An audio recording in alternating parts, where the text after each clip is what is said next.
அனைவருக்கும் வணக்கம். இப்போ பார்த்திங்கன்னா நம்ம www.தொடக்கக்கல்வி.com டீம் மூலமாக அதில் இருக்க ஆசிரியர் ஒத்துழைப்போடு நம்ம வந்து ஆன்லைன் டெஸ்ட் ரெடி பண்ணிக்கிட்டு இருக்கிறோம். அது எல்லாருக்குமே தெரியும். லாஸ்ட் இயர் கூட நிறையா ஸ்கூல் எழுதுனீங்க.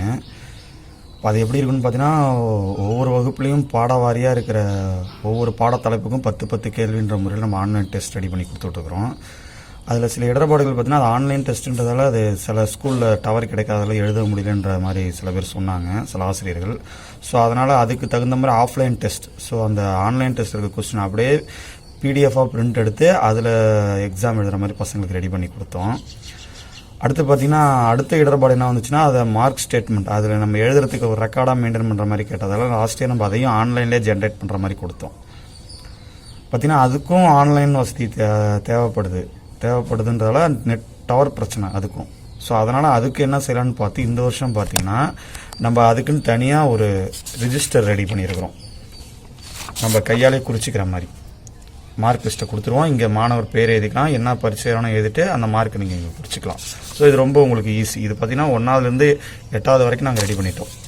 இதே மாதிரி ஸ்டேட் பண்ணி இது இந்த பிடிஎஃப் உங்கள் கைக்கு கிடைக்கும்போது இது அப்படியே பண்டிலாக தான் நாங்கள் இணைச்சிருக்கிறோம். இது அப்படியே 1லேருந்து 8 வரைக்கும் இருக்கும். உங்களுக்கு எந்த கிளாஸ் வேணுமோ நீங்கள் அதை எடுத்துக்கலாம். அடுத்து பார்த்தீங்கன்னா, இந்த வருஷம் கூடுதலாக நமக்கு மாணவர்கள் ஸ்லாஷ் நேஷ் போன்ற எக்ஸாம்லாம் எழுதணுன்ற மாதிரி போன வருஷமே எழுதினாங்க. ஸோ இந்த வருஷம் இன்னும் அதை அதிகப்படுத்தி எல்லா கிளாஸும் எழுதணுன்ற மாதிரி கூட வரலாம். ஸோ அதுக்காக அவங்களுக்கு அதை ப்ராக்டிஸ் தரணுன்ட்டு நம்ம இந்த பிடிஎஃப்க்கு பின்னாடி பார்த்தீங்கன்னா உங்களுக்கு ஓஎம்ஆர் ஷீட் இணைச்சிருக்கிறோம். ஸோ இதையும் நீங்கள் பிரிண்ட் எடுத்து மாணவர்களுக்கு பயிற்சி கொடுக்கலாம். இதுக்கு எந்த கொஸ்டின் நீங்கள் பயன்படுத்துவீங்கன்னு பார்த்தீங்கன்னா, அந்த ஆன்லைனில் வர அந்த 10 கொஸ்டின் தான். அதான் நாங்கள் பிடிஎஃபாக மாற்றி கொடுக்குறோன்னு சொல்லியிருந்தாலும் அந்த 10 கொஸ்டின் எடுத்து இதோ பாருங்கள், கரெக்டாக 10 ஓஎம்ஆர் ரெடி பண்ணி வச்சுருக்கோம் அந்த ஷேடோ பண்ணுற மாதிரி. ஸோ என்னைக்கு ஏறான்ற தேதி போடுங்க, சப்ஜெக்ட் என்ன சப்ஜெக்ட்னு போடுங்க. இது வந்து ஒரு மாணவனுக்கு ஒன்று எடுத்துகிட்டா போதும். அவனுக்கு தேவைப்பட்ட இந்த அடிஷ்னல் ஷீட்டை நீங்கள் எடுத்து அதுக்கப்புறம் நினச்சிக்கிட்டே வர வேண்டியதான் பின்னாடி. ஸோ அவன் முத பண்ணும்போது அவன் பேர் அந்த யூடேஸ் கூட ஆதாரம்லாம் ஸ்க்ராட்ச் பண்ணுற மாதிரி ட்ரைனிங் கொடுத்துட்டுனா, அதுக்கப்புறம் பார்த்தீங்கன்னா அவன் ஃபுல்லாக அந்த கொஸ்டினுக்கு தகுந்த மாதிரி ஆன்சர்ஸ் எழுதிட்டு போக வேண்டியதான் டேட்டு. இந்த பாக்ஸ் எதுக்குன்னு பார்த்தீங்கன்னா, அவன் எத்தனை நம்பர் கொஸ்டின் எழுதுறான்னு இந்த இடத்துல குறிச்சிருக்கேன். உங்களுக்கு நாங்கள் இதில் மாடல் கொஸ்டின் பேப்பரையும் நினச்சிருக்கிறோம். இப்போ பார்த்தீங்கன்னா இதுதான் மாடல் கொஸ்டின் பேப்பர். இந்த மாதிரி தான் உங்களுக்கு கொஸ்டின் பேப்பர் பிடிஎஃப் நாங்கள் அனுப்புவோம். இது பார்த்தீங்கன்னா எந்த ஆசிரியருக்காவது விருப்பப்பட்டீங்கன்னா இது நீங்கள் பதிவு பண்ணிக்கிட்டிங்கன்னா இந்த இது உங்களுக்கு நாங்கள் உங்கள் மெயிலுக்கே அனுப்புவோம். இது எப்படி நீங்கள் பதிவு பண்ணணும்னா அதையும் இந்த நாங்கள் பிடிஎஃப்லேயே கொடுத்துருக்குறோம். இதோ பாருங்கள், மாடல் கொஸ்டின் பேப்பர் ஓஎம்ஆர் ஷீட்டுன்னு கொடுத்துருக்கோம் பாருங்கள். விருப்பப்படும் ஆசிரியர் இமெயில் முகவரிக்கு நாங்கள் அனுப்பிடுவோம். ஸோ இந்த கோடை நீங்கள் ஸ்கேன் பண்ணுங்கள், இல்லைனா கிளிக் பண்ணிங்கன்னா போதும், உங்களுக்கு அதுக்கான லிங்க் கிடைக்கும். நீங்கள் அதில் போய் உங்கள் ஃபோன் நம்பர் உங்கள் இமெயிலை கொடுத்துட்டிங்கன்னா இந்த மாதிரி பாடவாரியாக ஒவ்வொரு பாடத்தலைப்புக்கும் 10 கேள்வின்ற மாதிரி பிடிஎஃப் உங்களோட இமெயிலுக்கு அனுப்பிடுவோம். ஸோ இந்த இடத்துல நீங்கள் கொஸ்டின் பேப்பர் நம்பர் சும்மா குறிச்சிக்கோங்க. 1ன்னு குறிச்சிங்கன்னா இந்த டெஸ்ட்டு அவன் அந்த பையன் எழுதுனானா அவனோட ஓஎம்ஆர் ஷீட்டில் இந்த இடத்துல 1ன்னு அவன் குறிச்சிக்கணும். சப்போஸ் நீங்கள் இது 2ன்னு குறிச்சிருந்தீங்கன்னா, இது வந்து ஒரு 10வது கொஸ்டின் பேப்பராக இதை வைக்கிறீங்கன்னா 10வது டெஸ்ட்டாக இந்த இடத்துல 10ன்னு போட்டுக்கோங்க. இதை மாதிரி உங்களுக்கு பார்த்தீங்கன்னா பாடவாரியாக உங்களுக்கு நான் அனுப்பிடுவேன். ஸோ நீங்கள் பிரிண்ட் எடுத்துகிட்டு என்ன வேணுமோ அதை நீங்கள் இங்கே குறிச்சிக்கலாம். இங்கே ஒரு 11வது டெஸ்ட்னா இங்கே 11ன்னு குறிச்சிங்கன்னா அந்த பையன் இந்த டெஸ்ட்டு எழுதும்போது இந்த பாக்ஸில் என்ன இருக்குதோ, இந்த பாக்ஸில் என்ன இருக்குன்னு பார்த்துட்டு அதை இங்கே அந்த பையன் குறிக்கிற மாதிரி நீங்கள் ட்ரெயின் கொடுத்துட்டீங்கன்னா போதும். அதுக்கப்புறம் நீங்கள் என்னென்ன கொஸ்டின் பேப்பர் வைங்களோ அவன் எழுதிப்பான். இது பார்த்தீங்கன்னா இது நம்ம அந்த நேஷ் டெஸ்ட்டுக்கான மாடல் எக்ஸாம் மாதிரி தான் நம்ம கண்டக்ட் பண்ண போகிறோம். ஸோ அதனால தான் அதில் இருக்கிறது அப்படியே எல்லாத்தையுமே நாங்கள் இங்கே டிசைன் பண்ணிட்டோம். உங்களுக்கு இதுக்கான கொஸ்டின் பேப்பர் வேணும்னா இதை நீங்கள் ஸ்கேன் பண்ணிங்கன்னா நீங்கள் ஆன்லைனில் எழுதுகிற மாதிரி உங்களுக்கு கொஸ்டின் பேப்பர் கிடைக்கும் உங்களுக்கு. ஓகேங்களா? இதை எடுத்திங்கன்னா இப்போ நான் எடுக்கிற வீடியோ இதில் கிடைக்கும். நம்ம டீமில் இருக்கிறவங்களுக்கு தெரியும், நம்ம செயல்பாடு அப்பப்போ நம்ம சொல்லிக்கிட்டே வரோம். பட் இது வந்து வெவ்வேறு குரூப்பில் வெவ்வேறு டீச்சர் வாங்கும்போது இதை எப்படி ஹேண்டில் பண்ணுறதுன்னு தெரியாது. அதுக்காக நாங்கள் அந்த வீடியோவை இதில் இணைச்சிட்டோம். இதை நீங்கள் ஸ்கேன் பண்ணிங்கன்னா உங்களுக்கு இதுக்கான இந்த ஷீட்டை எப்படி பயன்படுத்துன்ற வீடியோ, அதாவது இப்போ நான் பேசிகிட்டு இருக்க இந்த வீடியோ உங்களுக்கு கிடைக்கும். இது பார்த்தீங்கன்னா ஒரு அதான் சொல்லிட்டேன், ஒரு பாடத்தலைப்புக்கும் 10 வினான்ற மாதிரி. இது முதல் ஷீட்டு. ஸோ இது அதுக்கு அடுத்த ஷீட். இந்த இடத்துல பேஜ் நம்பர் கூட நீங்கள் குறிச்சிக்கலாம், 1, 2. இது வந்து மெயின் ஷீட். இதுக்கப்புறம் பையன் எனக்கு தேவைப்பட்டால் இது அடிஷ்னல் ஷீட். இதுவும் உங்களுக்கு எல்லாமே இது நீங்கள் ஸ்கேன் பண்ணிங்கன்னா உங்களுக்கு கிடைக்கிற மாதிரி நாங்கள் அதை இணைச்சிட்டோம். ஸோ இது அடிஷ்னல் ஷீட். சில பையன் எல்லா எக்ஸாமும் எழுதணுன்றப்ப அவனுக்கு அடிஷ்னல் ஷீட் நிறையா தேவைப்படும். ஸோ இது நிறைய காப்பி பிரிண்ட் எடுத்து அவனுக்கு பின்னாடி இணைச்சிட வேண்டியதான். அந்த மெயின் ஷீட் பின்னாடி இணைச்சி நீங்கள் குறிச்சிக்க வேண்டியதான். ஸோ இது ஒரு ஓஎம்ஆர் ஷீட்டில் பாட வாரியாக பாட தலைப்பு வாரியாக 10 கேள்வின்ற முறையில் அவனுக்கு டிசைன் பண்ணியிருக்கிறதால இவனு ஒரு நல்ல பயிற்சியாக அமையும் அந்த ஸ்லாஷ் நேஷ் எக்ஸாமுக்கானது. அவன் அந்த ஷேடோ பண்ணி அந்த ட்ரைனிங்கும் அந்த பையனுக்கு கிடச்சிடும். கொஸ்டின் பேப்பரை நான் சொன்ன மாதிரி அந்த மாடல் கொஸ்டின் பேப்பர் தான் சரிங்களா. இப்போ அது உங்களுக்கு தேவைப்பட்டால் உங்கள் இமெயிலுக்கே நாங்கள் அனுப்பிடுவோம். ஸோ அதை நீங்கள் பிரிண்ட் எடுத்து அதை அந்த பையனுக்கு நீங்கள் எக்ஸாமாக வச்சுக்கலாம்.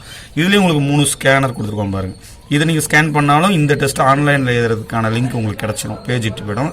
இதை ஸ்கேன் பண்ணிங்கன்னா இப்போ இந்த ரெக்கார்டு சொன்னதுங்களா, மொத்த ரெக்கார்டும் அந்த mark sheet record, OMR sheet, model question paper, so எல்லாம் அடங்கி அந்த PDF இதை ஸ்கேன் பண்ணால் உங்களுக்கு கிடச்சிரும். இதை ஸ்கேன் பண்ணிங்கன்னா அந்த டுட்டோரியல் வீடியோ, இந்த பதிவேடை எப்படி கையாள்வதுன்றதுக்கான வீடியோ உங்களுக்கு இதை ஸ்கேன் பண்ணால் கிடைக்கும். இதுதான் பார்த்தீங்கன்னா நீங்கள் அந்த பசங்களோட மார்க் ஸ்டேட்மெண்ட்டை குறித்து வச்சுக்கிறதுக்கான ஒரு ரெக்கார்டு. இது நீங்கள் ரெக்கார்டாகவே பயன்படுத்திக்கலாம். இது பார்த்தீங்கன்னா 1லேருந்து 8வது வரைக்கும் இருக்கிற எல்லா சப்ஜெக்ட்டுக்கும் நாங்கள் டிசைன் பண்ணிட்டோம். இது பார்த்தீங்கன்னா அந்த பாட unit number, lesson number, unit number, அதுதான் இது. ஸோ அவன் எந்த பரீட்சை ஏறானோ அந்த மார்க்ஸை நீங்கள் இங்கே போட்டுடலாம். இங்கேயும் நம்ம 2 ஸ்கேனர் வச்சுருக்கோம், QR கோடு வச்சுருக்கோம் பாருங்க. இதை நீங்கள் ஸ்கேன் பண்ணிங்கன்னா உங்களுக்கு இது என்ன ஃபஸ்ட் ஸ்டாண்டர்டுக்கு 1ஆம் வகுப்பு, அப்போ 1ஆம் வகுப்புக்கான ஆன்லைன் எக்ஸாமுக்கு உங்களை இட்டுட்டு போயிடும். அங்கே போய் நீங்கள் ஆன்லைன் எக்ஸாம்னு எழுதலாம். நீங்கள் ரிஜிஸ்டர் பண்ணிக்கிட்டிங்கன்னா அந்த ஆன்லைன் எக்ஸாமோட கொஸ்டின் பேப்பர் PDF உங்கள் மெயிலுக்கே வரும். இது டுட்டோரியல் வீடியோ, இந்த ரெக்கார்டை எப்படி பயன்படுத்துகிற வீடியோ தெரிஞ்சுக்கலாம். இது இந்த சிறப்பு அம்சம் என்ன, இது பண்ணுறதால நமக்கு என்ன நன்மை, இது எதுக்காகன்ற மாதிரி ஒரு சின்ன ஒரு குறிப்புங்க நாங்கள் கொடுத்துருக்கோம். இந்த மாதிரி பார்த்தீங்கன்னா உங்களுக்கு எல்லா வகுப்புக்கும் இருக்குது. 1ஆம் வகுப்பு, இது 2ஆம் வகுப்பு, இப்படி வரிசையாக உங்களுக்கு நீங்கள் பார்த்தீங்கன்னா தெரியுது. அப்படியே அந்த PDF பண்டலில் இணைச்சிட்டோம். நீங்கள் அதை பார்த்தீங்கன்னா உங்களுக்கு தெரியும். 3ஆம் வகுப்பு, 4ஆம் வகுப்புன்னு அப்படியே உங்களுக்கு ஃபுல்லாக போயிட்டுருக்கும். 5ஆம் வகுப்பு, 8ஆம் வகுப்பு வரைக்கும் உங்களுக்கு உண்டு. உங்களுக்கு எந்த வகுப்பு வேணுமோ நீங்கள் அதை வச்சுக்கலாம் நீங்கள். ஸோ மீண்டும் ஒரு முறை சுருக்கமாக சொல்லிடுறேன். இந்த ரெக்கார்ட் பார்த்தீங்கன்னா இந்த PDF பண்டல் உங்களுக்கு என்னென்ன இருக்குன்னா அதை சொல்லியிருக்கேன். 1லேருந்து 8ஆம் வகுப்புக்கான பாட வாரியான மதிப்பெண் பதிவேடு, இதுதான் மதிப்பெண் பதிவேடு. உங்களுக்கு முன்னாடியே சொல்லிட்டேன். 1லேருந்து 8வது வரைக்கும் சப்ஜெக்ட் வைஸ் உங்களுக்கு இருக்கும். நீங்கள் இதை மதிப்பெண் பதிவேடாக பயன்படுத்தலாம். மாணவர்களை எழுத வச்சு அந்த மதிப்பெண்ணை இங்கே நீங்கள் குறிச்சிக்கலாம். இது 3 விதமாக நீங்கள் எழுதலாம். இந்த பரீட்சையை ஆன்லைன் டெஸ்ட்லையும் எழுதலாம். நான் சொன்ன மாதிரி அந்த மாடல் கொஸ்டின் பேப்பர் சொன்ன மாதிரி அது உங்களுக்கு கிடைக்கும். அது இமெயிலில் பதிவு பண்ணுறவங்களுக்கு அதையும் நீங்கள் பரீட்சை எழுத வச்சுக்கலாம். அடுத்து OMR ஷீட்டில் பசங்களை எழுத வச்சு அதுக்கான ப்ராக்டிஸும் தரலாம். ஸோ அந்த 3மே இதில் இணைச்சிட்டோம். பதிவேடும் இருக்குது, OMR ஷீட் இருக்குது, மாடல் கொஸ்டின் பேப்பர் இருக்குது. இது பாடவாரியாக எல்லா கொஸ்டின் பேப்பர் வேணுமா நீங்கள் அந்த இமெயில் அலர்ட்ஸ் ஆக்டிவேட் பண்ணிக்கிட்டிங்கன்னா உங்கள் மெயிலுக்கு நம்ம டீம் அனுப்பி வச்சுருவாங்க. இப்போ பாருங்கள், இதுதான் மாடல் கொஸ்டின் பேப்பர். இது பார்த்தீங்கன்னா இங்கே சும்மா வினா விடைன்னு இருக்குது. இது மாடல்ன்றதால இப்படி இருக்குது. நீங்கள் இமெயில் ஆக்டிவேட் பண்ணிக்கிட்டிங்கன்னா, இமெயில் அலர்ட்ஸ் ஆக்டிவேட் பண்ணிக்கிட்டிங்கன்னா உங்களுக்கு எந்த வகுப்போ அந்த வகுப்புக்கான பாடவாரியாக உங்களுக்கு கிடச்சிக்கிட்டு இருக்கும். அப்போ அதில் வினா விடைன்னு கரெக்டாக இருக்கும். இப்போ உதாரணத்துக்கு இந்த பேப்பரை கொடுத்து கூட நீங்கள் அதில் ஷேடோ பண்ண சொல்லலாம் மாணவர்களை. உதாரணத்துக்கு இதுக்கு விடை Dனா இப்படி ஷேடோ பண்ணுன்னு கூட சொல்லலாம். அடுத்து இதுக்கு சீனா இப்படி ஷேடோ பண்ணணும், இப்படி நீங்கள் தரலாம். ஒரு மாணவனுக்கு இதை நீங்கள் பிரிண்ட் எடுத்து கொடுத்தும் இதுலையும் ட்ரெயின் பண்ணலாம். இல்லைனா ஜென்ரலாக ஒரு கிளாஸுக்கு இதை ஒரு 2-3 பிரிண்ட்டை மட்டும் எடுத்துக்கிட்டு இதை பார்த்தீங்கன்னா உங்கள் மாணவர்களுக்கு ஒவ்வொருத்தவங்களுக்கும் கொடுத்துட்டு இதை நீங்கள் எதை சொல்லலாம். உதாரணத்துக்கு நம்ம இடையே சொன்ன மாதிரி இதில் வந்து இது ஒரு 2வது பரீட்சைனா 2 இந்த இடத்துல போட்டு வச்சுட்டிங்கன்னா இதை வந்து மாணவர்கள் எழுதும்போது அவன் முதல் பரீட்சை எழுத முடியாமல் போயிடுச்சுன்னா 2வது பரீட்சை எழுதுறான்னா இந்த இடத்துல அதாவது இந்த நம்பர் அவனுக்கு கொடுக்குற கொஸ்டின் நம்பரை அவன் இந்த இடத்துல போட்டுக்கணும். மற்றபடி அவன் ஃபுல் டீட்டெயில் நீங்கள் ஃபுல் பண்ணால் சொல்லி கொடுத்துருங்க, அவனுக்கு ட்ரெயின் ஆகிடும். இது நான் ஜஸ்ட் இதுக்கு மட்டும் சொல்கிறேன். ஸோ 2ன்னு போட்டுவிட்டு தேதியை போட்டுக்க சொல்லுங்கள், சப்ஜெக்ட் இது போட்டு இப்போ இதுக்கான விடை. உதாரணம் இதுலேயும் நீங்கள் எழுத வைக்கலாம். இது எழுத வச்சிங்கன்னா ஒவ்வொரு மாணவருக்கும் இது நீங்கள் பிரிண்ட் போட்டு தரணும். பட் இதை வச்சுக்கிட்டா இதில் வந்து கிட்டத்தட்ட ஒரு 10 பரீட்சை எழுதிடலாம் இந்த ஒரே OMR ஷீட்டில். அதுக்கு தகுந்த மாதிரி தான் நம்ம டிசைன் பண்ணியிருக்கோம். ஸோ இந்த கொஸ்டின் பேப்பரை கொடுத்தீங்கன்னா அவன் பார்த்து இதில் ஷேடா பண்ணிக்குவான். Dனா D ஆன்சர், Cனா C ஆன்சர், இந்த மாதிரி பண்ணிவிட்டா இந்த எக்ஸாம் முடிஞ்சிருச்சு. ஸோ ஆசிரியர் திருத்தி இந்த இடத்துல மார்க் போட்டு கையெழுத்து போட்டுக்கலாம், அவனும் மாணவனும் கையெழுத்து போட்டுக்கலாம். ஸோ இது ஒரு ரெக்கார்டாகவும் நீங்கள் பண்ணுறதுனா இதில் இருக்க உங்களுக்கு சிரமம் என்னன்னு பார்த்தீங்கன்னா ஒரு மாணவனுக்கும் நீங்கள் ஒரு பிரிண்ட் போட்டு தரணும். ஸோ 10 லெசன்னா ஒரு மாணவனுக்கே நீங்கள் 10 காப்பி இதை எடுத்து தரணும். இது அப்படி இல்லை, 1 எடுத்து கொடுத்துட்டா போதும். இதில் 10 பரீட்சை எழுதிடலாம்.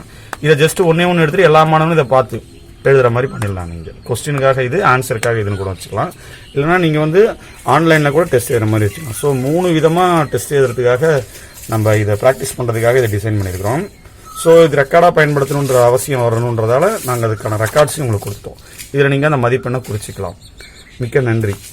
இதுக்கு முழு ஒத்துழைப்பை தடுத்த நம்ம www.தொடக்கக்கல்வி.com டீச்சருக்கு தான் இந்த இவ்வளவு பாராட்டுகளும் போய் சேரும். அவங்களுக்கு ஒரு தடவை நன்றி சொல்லிக்கிறேன். மிக்க நன்றி.